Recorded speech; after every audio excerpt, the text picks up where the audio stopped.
And there have been so many people that have been really giving their thanks, offering their respects, also adding to that the grief that people are going through along with the members of the royal family.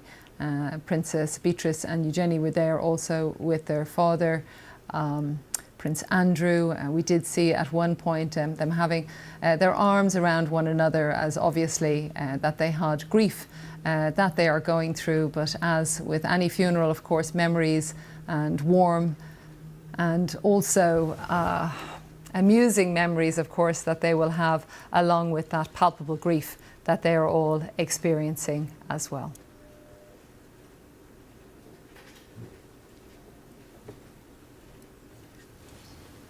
And then we can see, of course, Prince Edward and Princess Anne also, that were all joined together as they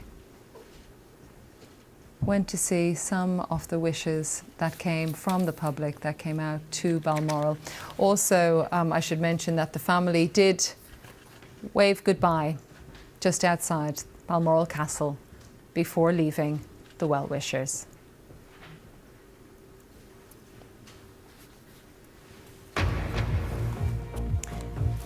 This is BBC News with the latest headlines. Crowds gather at Buckingham Palace and the Mall after Charles III is formally proclaimed king. The king swore an oath and paid tribute to the late Queen at his accession ceremony in St James's Palace, televised for the first time. God save the king. God save the king. The king announces a bank holiday across the UK for the day of the Queen's funeral. And senior members of the royal family greet crowds and view floral tributes at Balmoral after attending a private church service.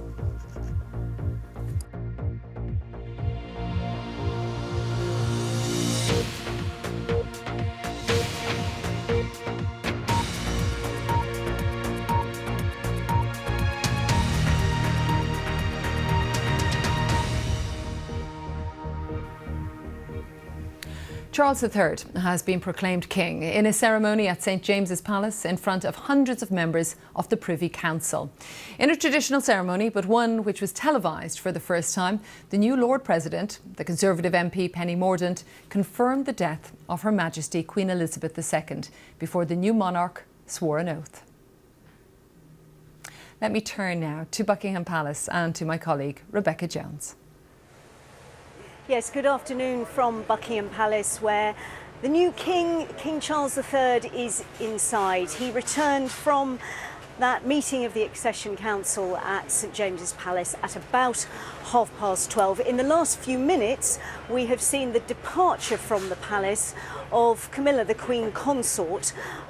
We did wonder, perhaps, whether the new king might come out and greet the sizable crowds that are still here. There was a flurry of activity with various police officers moving into position. The gates were opened. I've no doubt at all that the huge crowds that are here would love him to come out and see them and do a sort of impromptu walkabout, much like he did yesterday, where he greeted people here. He heard about their sorrow about the death of the Queen, but was also warmly welcomed as the new king. He has had a busy afternoon inside Buckingham Palace. He's been meeting religious leaders, the Archbishop of Canterbury and the Dean of Westminster. We know, of course, that the funeral of the Queen will be held at Westminster Abbey. Most of that will have been planned in advance, but who knows, there may be some details that need to be ironed out, and he's been meeting those religious leaders, also having political meetings as well with members of the cabinet, and also opposition party leaders have been coming to Buckingham Palace as well.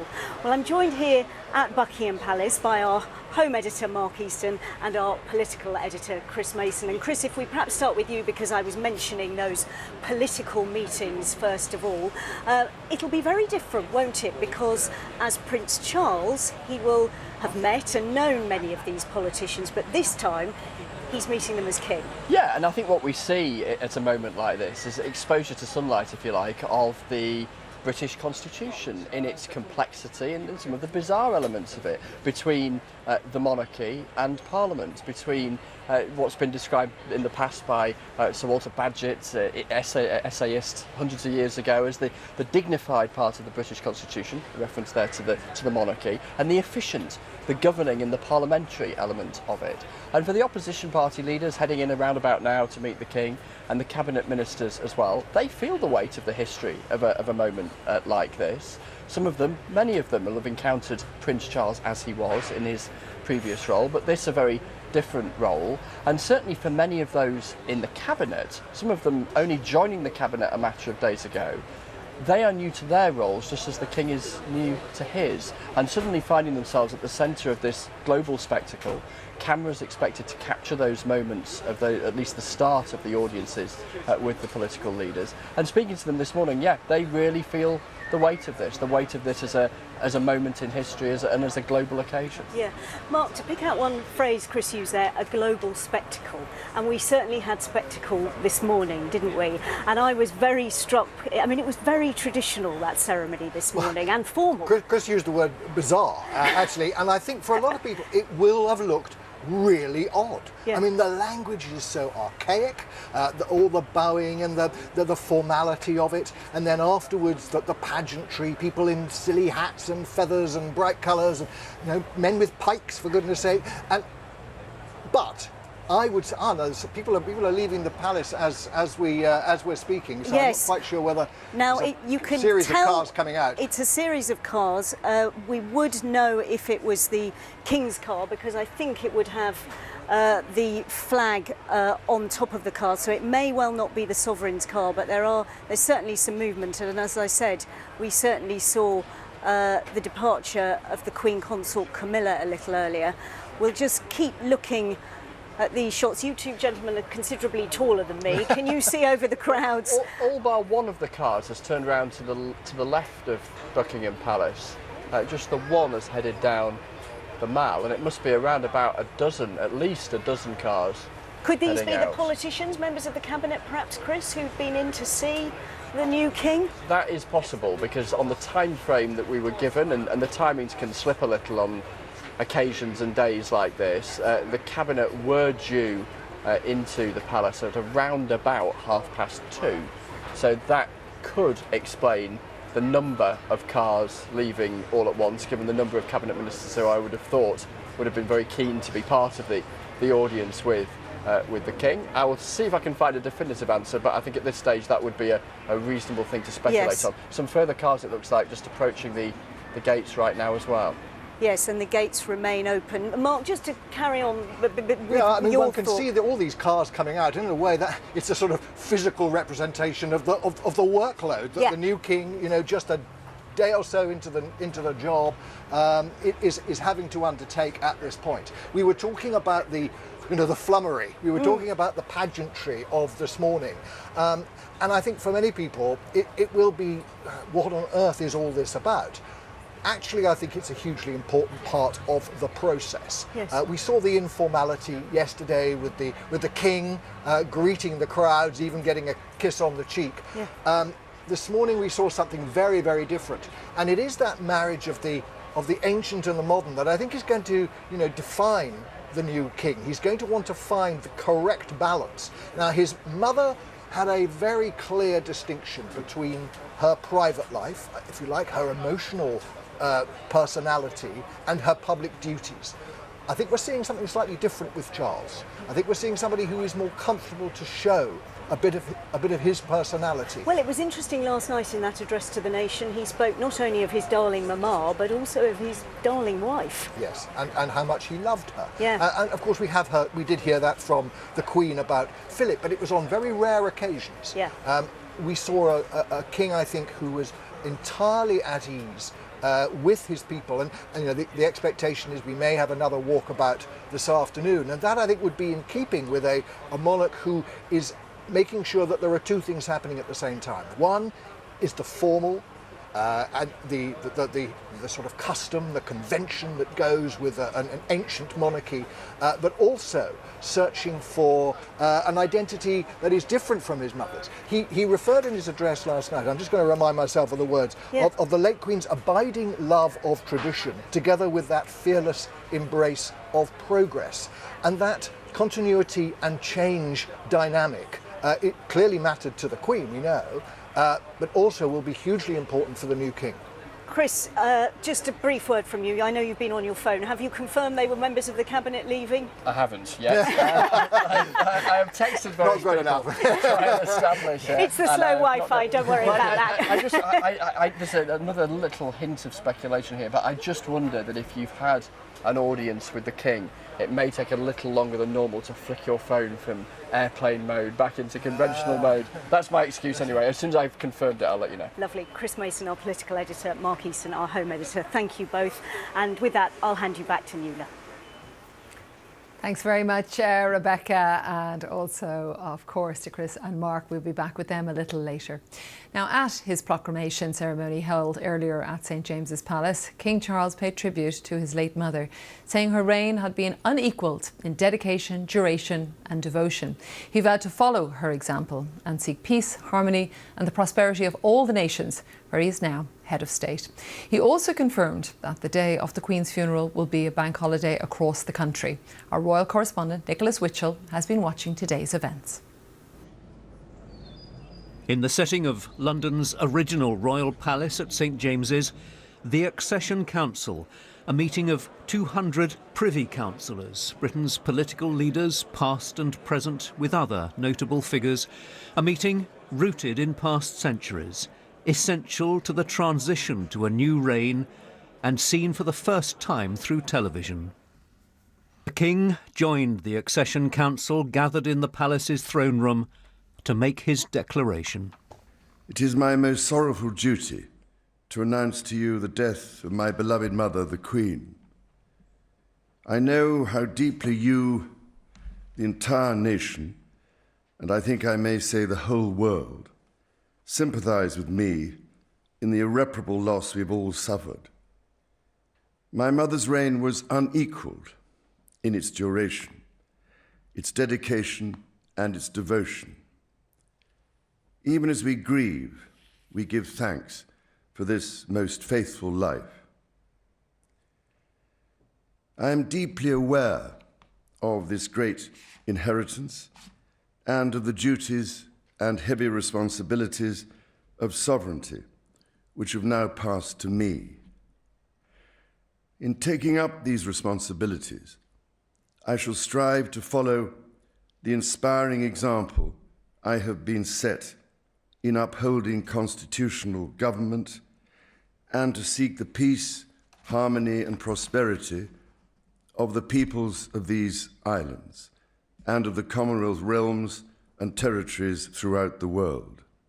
And in carrying out the heavy task that has been laid upon me, and to which I now dedicate what remains to me of my life, I pray for the guidance and help of Almighty God. Concerning the security of the Church of Scotland. The King took a centuries-old oath to preserve the position of the Church of Scotland. I, Charles III, by the grace of God, of the United Kingdom of Great Britain and Northern Ireland, and of my other realms and territories, King, Defender of the Faith, do faithfully promise and swear that I shall inviolably maintain and preserve the settlement of the true Protestant religion as established by the laws made in Scotland. Watched by the heir to the throne, Prince William, Prince of Wales, and Camilla the Queen Consort, he signed the oath Charles R., Charles Rex, King. And then a moment of pageantry. From a balcony, the proclamation of the new King's reign. Whereas it has pleased Almighty God to call to his mercy our late Sovereign Lady, Queen Elizabeth II, of blessed and glorious memory, by whose decease the crown of the United Kingdom of Great Britain and Northern Ireland is solely and rightfully come to the Prince Charles Philip Arthur George. We, therefore, do now hereby, with one voice and consent of tongue and heart, publish and proclaim that the Prince Charles Philip Arthur George is now, by the death of our late sovereign of happy memory, become our only lawful and rightful liege lord, Charles III. The King's Guard gave 3 cheers. 3 cheers for His Majesty the King. Hip hip! Hooray! Hip hip! Hooray! Hip hip! Hooray!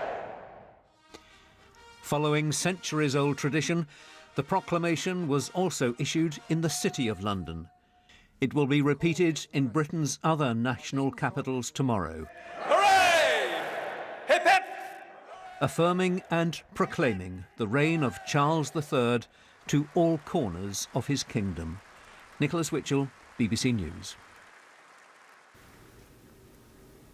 At Windsor Castle, where the Queen chose to spend most of her time in the past year, the flag, which had been at half-mast since her death, was raised again in recognition of the King's proclamation.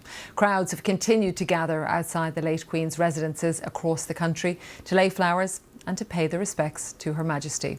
Our correspondent, Dan Johnson, reports now from Windsor. Terry Stelling served in Her Majesty's name, and this morning he came to Windsor to pay thanks for her service. Ma'am, it was an honour to serve you and the country. God bless you, your servant. I swore an allegiance to the Queen when I first joined up. While she was there, everybody had so much confidence. But now that she's gone, we don't know what Charles the King's going to be. We've got new Prime Minister. Everything's changing all at once. And that shift was symbolised here as the new King was officially proclaimed. Modern methods are being used to keep up with the most ancient ceremonies. Tim was keeping an eye on the Accession Council meeting. It's a sad day and a good day for the King. So mixed emotions. What do you think of all the the ceremony? It's a big moment in the life of the nation. We've never known anyone other than the Queen, and nor are most people in this country. So it's a momentous time, yeah. All sorts of people have come for all kinds of reasons, from many different places, to leave their own tribute. But as ever, it is the Queen herself who's the consistent presence, the unifying force here. The flowers are being moved each night into the castle itself, so what's here now is just what's built up this morning. And if we turn around to look down Windsor's long walk, you can see just how many people there are arriving. The scene is similar at Buckingham Palace. So what does the Queen mean to Shirley? Everything. I've known her all my life. And her father before. And it's a privilege to be here. To just be part of what everybody feels. We've lost someone very, very gracious. Some are here in Windsor in sadness, others in gratitude. And there's a broader sense of what a big change this is in the life of the nation. This is all just who we are as the British, isn't it? All coming together, and yeah, you just feel very united. You feel that she's still here. That's all I can say. This is about duty, respect, and giving thanks for the Queen we've lost and for the new King. Dan Johnson, BBC News, Windsor. Well, as we heard, King Charles III has been formally proclaimed the new monarch in a ceremony at St James's Palace. About 200 members of the Privy Council gathered, including Liz Truss, the Archbishop of Canterbury, and all surviving former Prime Ministers.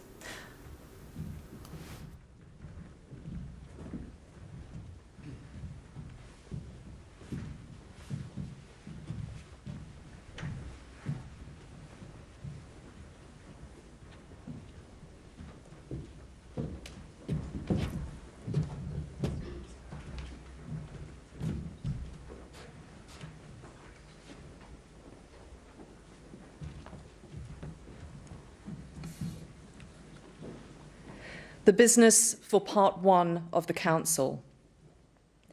My Lords, it is my sad duty to inform you that Her Most Gracious Majesty, Queen Elizabeth II, has passed away on Thursday, the 8th of September, 2022, at Balmoral Castle.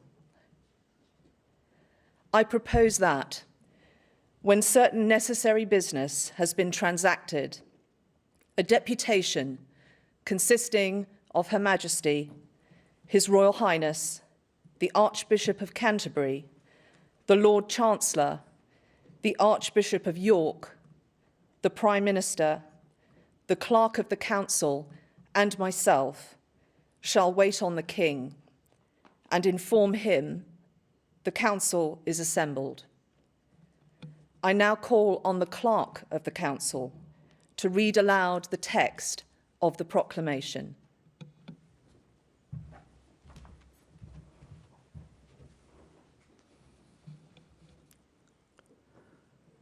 Whereas it has pleased Almighty God to call to his mercy our late Sovereign Lady, Queen Elizabeth II, of blessed and glorious memory, by whose decease the crown of the United Kingdom of Great Britain and Northern Ireland is solely and rightfully come to the Prince Charles Philip Arthur George.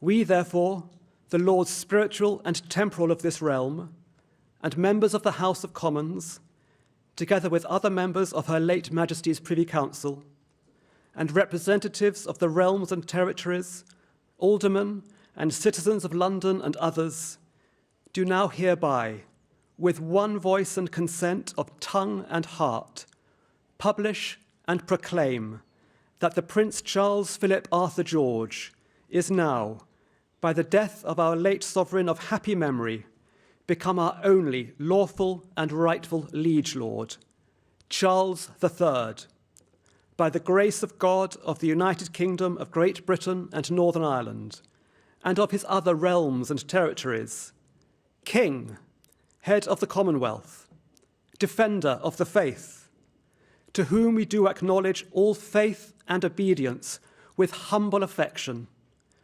beseeching God, by whom kings and queens do reign, to bless his majesty with long and happy years to reign over us. God save the King. God save the King. A short but very significant ceremony this morning. Well, let us turn back to Buckingham Palace, where Charlotte Gallagher is with the crowds that are gathering outside. Charlotte. Yes, Nuala, and I have to say, I was down here yesterday and the crowds have just increased, thousands and thousands. In fact, there's so many people, they've had to stop letting people lay flowers in front of Buckingham Palace, and they've moved them to the nearby Green Park instead, because so many people have wanted to come down, pay their respects to Queen Elizabeth, and also essentially welcome King Charles III to his new job. He drove past earlier, the Queen Consort Camilla drove past earlier, and there were huge cheers and claps from the crowd. And let's talk to some of the people that have come down here today. This lady has said definitely not. These two ladies, hello. Hello. Hello, what's your name? Carol. And whereabouts have you come from? I've come down this morning from Newcastle. So, pretty long journey. Why did you want to come down? We'll just pay our respects. And she's been a queen, and she went under the throne 10 years after I was born, and we've only ever known one queen, and she's just an amazing woman. She's given out her all, and she's given us everything. And you've seen her grow, her children grow up, her grandchildren grow up, her great-grandchildren. Yeah. Almost somehow like she's part of the family. She's just embedded into this culture, it's like isn't she? losing a grandmother to the whole nation. She really is. And how did you feel when you heard the news? Tearful. Yeah, tearful. Sad. But then she can't live forever, but she couldn't have given her any more than what she's given her. She's been a wonderful, wonderful woman. And the whole country, the nation, are just as proud to have had her as queen. And it was inevitable it would happen, but it still was a shock, wasn't it? It was, yes. Because the thing is, like, the palace never gives you enough info as what's going on. So you're looking at her 3 days previous, shaking the hand with Liz Truss, and then the next thing you know, you're being told she's passed away. It was a shock. And is this the first time you've come to the palace to mark something, or have you been before? We've been many times before. Yeah, we've been many times before, because it's not that far from Newcastle. But We just felt like we had to be here today. And what's the atmosphere like? It's amazing. The amount of people that's turned up is absolutely amazing. You can't put words into it. You really can't. Did you see King Charles and the Queen Consort Camilla go past earlier? We saw Camilla go past, but we haven't seen Charles. It's strange, isn't it, remembering to call him King Charles? Because I keep wanting to say Yes, Prince Charles. Yes, yeah. But no, I haven't seen him yet. We're hoping to see him before we leave. So fingers crossed. And is this your husband here? This is my husband, Joe. Yeah. And what do you think of the royal family? I think the Queen has done a phenomenal job, and it's sad that she's not going to be there. I've lived all my life with the Queen, and it's going to be a change living with a king. And it's going to be hard to get good used lad, to. Charles. I hope he does well. You know, it's sad. You know. A real shift for everyone, because even if a you massive didn't shift, and a big shift for William. You know. Yeah. Yes, William, yeah, so. All our lives are going to change. They're not going to be able to be as free as what they've ever been before. But then, you know, she's given them the chance to live their life right. I mean, Charles is 73-year-old. You know, he's had a good life, and you know, to come onto the throne at 73, he's had the freedom to do, you know, basically what he wanted to do, but he's worked hard. And it's him going on the throne now has given William a chance to be a family man and then become king. Freedom that his mum didn't get to have, because it was just straight away launched into that life. And she's allowed that to happen because she's known what her life turned around at the age it did. You know, she's allowed them to have, you know, she always said she would never give the throne up, and she's allowed them to have a life. And I think this is what Charles wants. He wants William to have a bit of life and a bit of, you know, family freedom with his grandchildren. Hopefully he'll be around for a while before things change again. Yeah. Thank you very much. How about yourself? Whereabouts are you from? We are from Cologne, actually. Oh, Cologne! Yes, so we are on vacation. So it was planned a month ago, and we just here, like, we heard it in Paris. We were the last 3 days in Paris, and then we heard that the Queen died, and it was even for us a shocking moment. And then we said, 4 days in London is not enough. We stay 6 days, so we are here until next Friday, and we are looking what we can do here and paying respect to the Queen. Even in Germany, it was I'm born in 2000 and I don't know any other, so it's just the Queen, and now it's a little bit confusing. It's a time of change, and we are looking forward what comes with King Charles. Yeah. Thank you so much. And there really are, Nuala, people from all over Britain and all over the world here, not just part of the Commonwealth, as you heard there, that man from Germany. And it just shows you what an international figure Queen Elizabeth was, how respected she was. And she was the most famous woman in the world, and people here really want to pay their respects and remember her. Thanks so much, Charlotte, and to all your guests, of course, that were chatting with you there as well. Well, now let's go through some of the key events that are expected over the next 10 days. The Queen's coffin is expected to leave Balmoral tomorrow to be taken to the Palace of Holyrood House in Edinburgh. It will be taken in a procession along the Royal Mile to St Giles Cathedral for a service attended by members of the royal family. The Queen will remain at St Giles for a period of lying at rest. The coffin will then be flown to London and taken to Buckingham Palace and then to the Palace of Westminster. And it is there, in the ancient space of Westminster Hall, that the Queen will lie in state, members of the public having the opportunity to pay their respects. The conclusion of these events will be the state funeral in around 10 days' time at Westminster Abbey, after which the Queen will be laid to rest at St George's Chapel, Windsor. I'm joined now by royal historian and author Sarah Gristwood, author of Elizabeth, Queen and Crown. Thanks so much for joining us. It is these events that are very much taking place, I think at maybe a dizzying speed as well for some, trying to come to terms with the end of one reign and the beginning of another. How are you seeing it, Sarah? Yes, I think very much there was the initial sense that an era had ended. But of course, that's the great anomaly for the death of a monarch, the change for the royal family. On the one hand, it's an end, and on the other, it's a beginning. It really is the Queen is dead, long live the King. And I think that the palace, the establishment are very much aware of that kind of dual need to mourn the one that's gone, but in a sense use that residual, that surge of goodwill to welcome in the one who's to come. It is really something to watch the crowds, either those that met King Charles III yesterday as he arrived in Buckingham Palace, or indeed some of the well-wishers that were at Balmoral Castle just in the past hour as members of the royal family went to view floral tributes. And I just wonder, for some of these events, ceremonial events that are taking place, do you think they help the public move to the next stage? Yes, I do. And I also think that they do help the monarchy, the establishment, if you like, because it does, sort of the images of King Charles doing that, very agreeable, friendly walkabout does help that kind of goodwill that he absolutely needs, because of course his mother, the Queen, died at a difficult moment. A very new Prime Minister, looming economic crisis, just emerged from COVID, and also, of course, a difficult moment for the royal family over the last few years, with Prince Andrew's disgrace, with Harry and Meghan's departure. And so there always has been concern, I think. An American interviewer yesterday asked me whether I thought this was the most important moment, the most crucial moment the monarchy had ever had, and I blinked a bit. But I could see where they were coming from. Mm-hmm. What they meant was, could this have been the moment the monarchy came to an end? That the British line actually ended.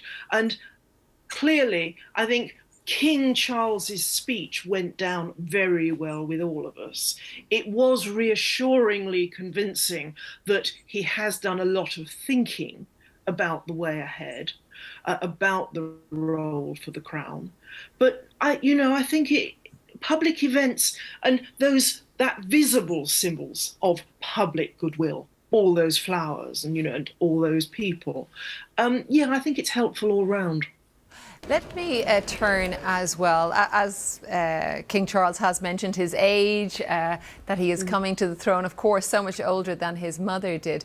But how much do you think he will continue to rule in the way that she did? Has he been, in a very practical sense, this heir in waiting, watching every duty and responsibility that she carried out in that exemplary way that she did? Well, that's the multi-million-dollar question, isn't it? There have obviously, over the years and the decades, been concern about what kind of a king Prince Charles would prove to be. He tried to give reassurance himself, didn't he, some years ago, saying that he knew the rules of non-involvement were different for a sovereign. But I think, again, that speech was so carefully on the one hand, but on the other. He praised his mother's love of tradition, but willingness to embrace change. He spoke of how we were a nation of many faiths, but he had a particular responsibility to the churches of England and of Scotland.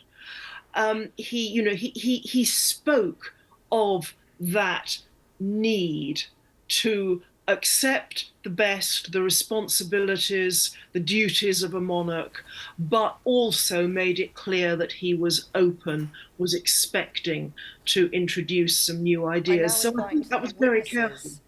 What did you think also, Sarah, about how often the word love was mentioned, which perhaps is not something that we often think in these very formal pronouncements or indeed statements? No, I couldn't agree more. That's one of the things I meant by signalling change. I think he said, he referenced a number of times the words of his mother's 21st birthday speech, the famous one, you know, my life, long or short, devoted to your service. But it's hard to imagine his mother, or heaven knows any of the monarchs who went before her, promising to rule with love. What did he say? With loyalty, with respect, and he would serve us with loyalty, respect, and love. And that's quite a 21st century way of phrasing it, I think. Very telling. Yes, I thought so as well. And I suppose in the coming days, we will be watching as these events continue to unfold. I'd just like to get your thoughts very briefly on what you saw this morning. I mean, as somebody who studies the Constitution and the monarchy, that must have been something so unique. Yes, it was. It absolutely was. But of course, the more so because we saw so much of it. Again, that's a real, on the one hand, but on the other, moment. It was the pageantry, that, you know, the throne room, the extraordinary costumes in the ceremonies afterwards, but it was King Charles's own decision that cameras should be allowed to witness that accession council. And that's something quite new. And I think an absolutely right decision. It was really something to see, I have to say, just witnessing it as we all did this morning, the secular, the private, the religious, all in the one room for that momentous occasion. Sarah Griswood, thank you so much for sharing your knowledge with us. Let us turn back to Balmoral and to Kirsty Wark. Nuala, the buses are still arriving every 15 minutes from nearby Ballater, full of people coming with all manner of flowers, dogs, pets, to come and pay their respects at the gates of Balmoral. And this has been a steady stream in the beautiful sunshine, not quite so sunny now, but it's been an extraordinary day. And at 2 o'clock today, the members of the royal family staying here, led by Princess Anne, the Princess Royal, left in a fleet of cars to go to Crathy Church, where the Reverend Kenneth Mackenzie has been the minister since 2005. And they all have been there since they were children, going to Sunday service along with local people. And they had a short service of prayer there. And that is the first time that these members of the royal family have been in public since the death of the monarch. A very moving occasion for children and grandchildren. In fact, you must remember that the grandchildren have lost their grandmother and their grandfather in the space of a year. So they were talking to the crowd. They were asking where the flowers had come from. Had they come from the garden? Prince Andrew was asked about this day, and what he said was, well, you know, this is a day for the family. Tomorrow we move on. And tomorrow indeed things do move on, because the coffin will be moved from here. It will travel to Edinburgh, first to Holyrood and then to lie in state at St Giles. But before it gets very far at all, it'll go to the village of Ballater. It'll go through the village of Ballater, which meant so much to the Queen. Queen knew many locals, many shopkeepers.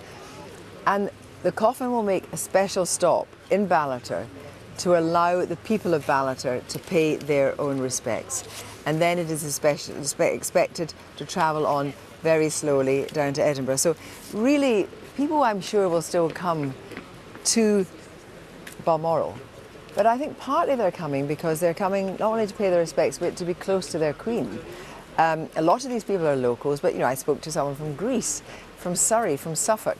The people are coming from all over, and certainly all over Aberdeenshire, because they know that for them, Aberdeenshire was a very special place for the Queen, and so therefore they want to be part of that same experience. And I think actually watching the royal family, it must have been a very difficult walk for them, but I think they drew solace from the crowds. I think, you know, when you saw them smiling and certainly comforting each other, they were just like an ordinary family who have been bereaved. And, you know, there'll be nobody in this crowd who hasn't had a close bereavement. And so I think there was a feeling of sympathy and empathy on both sides, Nuala.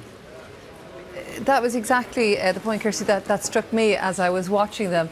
They felt so relatable because obviously their grief was very visible as they walked by, but also, as we all have done at funerals we have been to, or when we are mourning a loved one, a little chuckle, a little memory, an arm around a relative. And I thought it was very moving to watch them interact just very briefly with the well-wishers, but very much being together as a family. Yes, and I mean, you must remember that this is their private home in Scotland. It's like Sandringham, it's not part of the Crown Estate. So they feel very much, they're not coming to some grand castle, though it is pretty grand. They're not coming to a grand castle. It was actually built by Prince Albert for Queen Victoria in the 1850s from granite, which was quarried from the estate. So the very bones of this place are part of the royal family and long tradition, and they feel most at home here. And I just think what's so interesting about this is just how quiet everything is here. People are moving with such dignity, you know, and little girls dressed in tartan dresses, you know. There's a man in full dress kilt here. People have really either come casually, but many people have dressed up to make the journey. And it's hard, of course, to know, Kirsty, what it will mean in the coming weeks, months, years, because when I think of Balmoral, and I'm sure many people do, they think of the Queen. Yes, they do think of the Queen, but what also you have to remember is that King Charles III absolutely loves Balmoral as well. And part of his connection with Balmoral is because he was so close to his grandmother. And his grandmother's house is on this vast estate. It's about 10 miles away at Burke Hall. And after the death of the Queen Mother, he came here to spend some quiet time, some contemplative time. Now, obviously, as a new king, there are many, many calls on his time. You know, he has a very big job to do. But I imagine that they will try and keep that period in August and early September, when actually there are no formal duties bar one. And the only formal duty the royal family has here is to open the Highland Games at Braemar. And this was the first year, as we know, of course, because, well, there was lockdown, but the Queen could not attend. And actually, King Charles, as he is now, and the Queen Consort opened the Games at Braemar. But apart from that, this is a time for the royal family to greet friends, greet guests, grand and not so grand. I mean, apparently once Margaret Thatcher, having been here, actually sent the Queen a pair of rubber gloves. I don't know if that was meant to be ironic or not, but the truth is that they wash up after these picnics. That's what happens. They pass the Tupperware, they're told to get the dish towel out because the Queen apparently preferred to wash rather than dry. And lots of people have got stories of being here. I mean, the estate is vast, and so people like, you know, there was an American couple who were out walking, apparently, I don't know if this is apocryphal or not, but they were out walking, they saw a woman in a tweed skirt and a headscarf coming along the road very quietly, and they said, you know, what the heck, you look very like the Queen. And she said, a lot of people tell me that.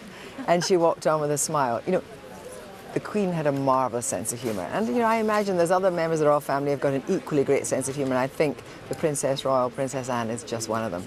I have to say, it does look, of course, like such a beautiful place to be, and so many, of course, making that journey, as I can see behind you as well, Kirsty. Thank you so much. So interesting to hear some of the anecdotes and history of Balmoral. Well, when the Queen came to the throne in 1952, Britain's role in the world was changing rapidly. Former colonies were gaining independence as the British Empire evolved into the Commonwealth. And the 7 decades of the Queen's reign saw even greater change. In a moment, we'll hear from Yoga Delamai in Delhi and Neda Tawfiq in Jamaica. But first, Anne Soy reports from Kenya. The country Princess Elizabeth was visiting when she received news of her father's death and her accession at the age of 25. The royal visitors stepped off into the hot sunshine of Nairobi. February 1952. The then Princess Elizabeth came to Kenya to represent her ailing father. Unknown to her, it was here that she would become queen after his unexpected death. And from her car, the princess took many feet of film with her cine camera. It was a tour of duty, but she and her husband took time to also enjoy the colony's vast wildlife. They stayed at a secluded tree house that once stood here. One of the hunters who had accompanied her said that for the first time in the history of the world, a young girl climbed into a tree one day a princess and climbed down from the tree the next day a queen. She took the reins at a time of great change in Africa.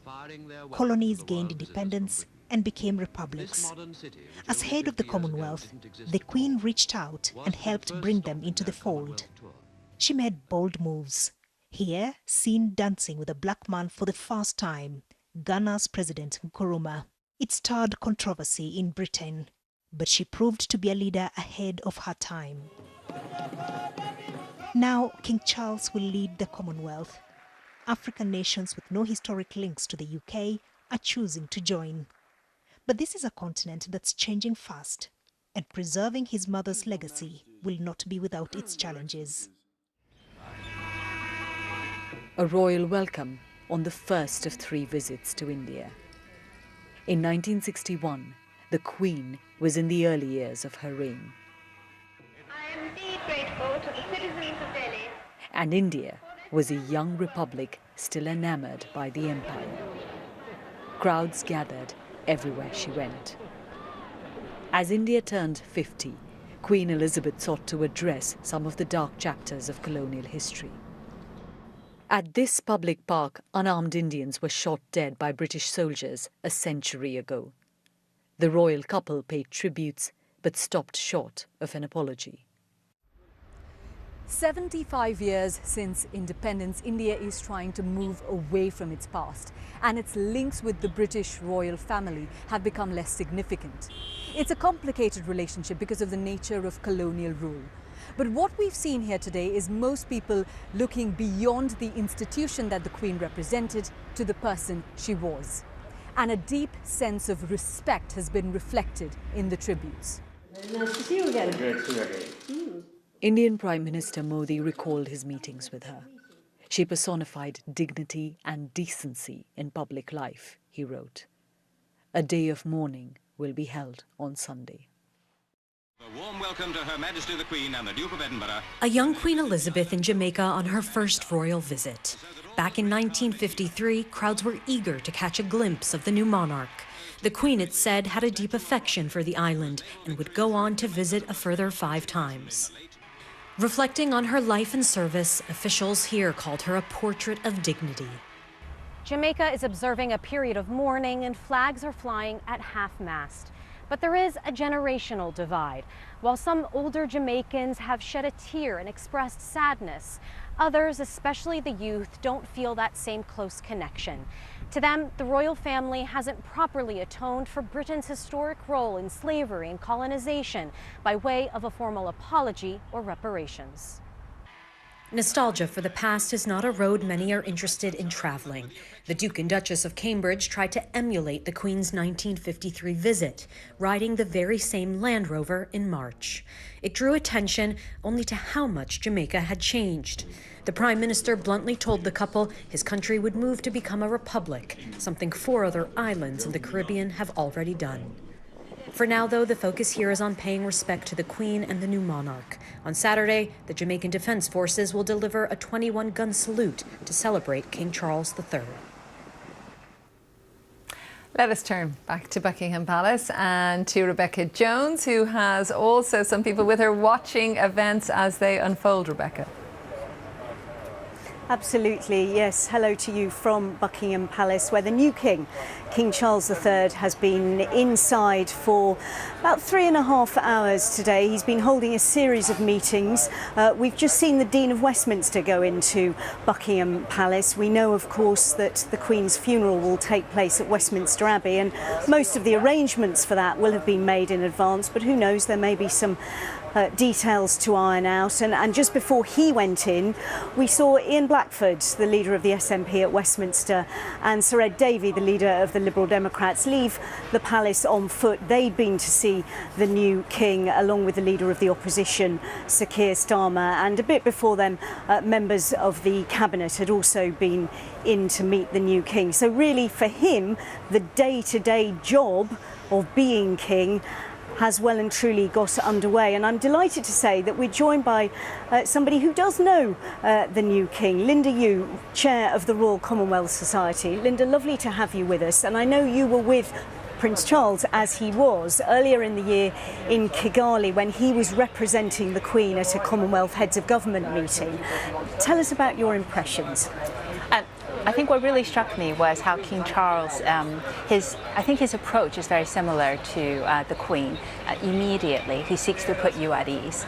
They're both very passionate about the Commonwealth and very passionate about charitable work. We're the oldest charity in the Commonwealth. So we were in Rwanda with the gathering of Commonwealth Heads of Government meeting, but he made sure to include a project that is the very first environmental project in the Queen's name. The Queen's Commonwealth Canopy, all Commonwealth countries have signed up to protecting their forests, for generations to come. And so I think that gives a flavor of how he is. Yes, the diplomatic side, extremely important, but focusing on people and how you can improve the environment, those are things that I think he will carry with him as he, he is king, as he gets into this role. Yeah, I know you have met him on a number of occasions.